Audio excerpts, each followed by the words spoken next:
અમદાવાદમાં શ્વાન બાબતે બબાલ થઈ। પરિવારે વૃદ્ધને લાકડીથી ફટકાર્યા। પાળેલા શ્વાનને સોસાયટીની બાજુમાં શૌચક્રિયા ન કરાવતા રહીશોએ ટકોર કરી હતી। આ વાતનું યુવકને એટલું લાગી આવ્યું કે તેનો આખો પરિવાર 60-70 વર્ષના એક દાદા પર લાકડીઓ ફટકારવા લાગ્યો। ગાળો આપી અને ફરી ટકોર કરશો તો મારી નાખીશું એવી ધમકી આપી। અમદાવાદના કૃષ્ણનગર વિસ્તારમાં એક પરિવારે રીતસર આતંક મચાવ્યો હોય તેવા દ્રશ્યો પણ જોવા મળ્યા।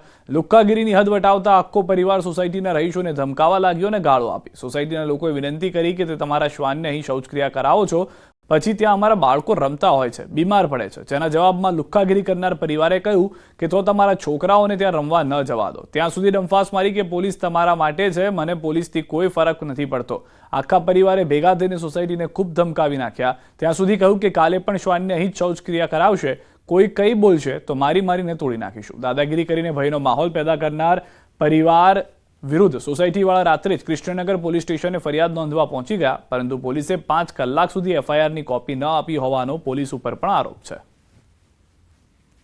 એ ગાળાગાળી કરવા માંડ્યો અને એકદમ મુશ્કેલાઈ ગયો। મને 4-5 લાકડી એને મારી દીધી અને એકદમ વિભત્સમાં બોલવા માંડ્યો અને અહીંથી તમને ભગાડી મૂકીશ ને કોઈને રહેવા નહીં દેવું ને આવું બધું બોલવા માંડ્યો।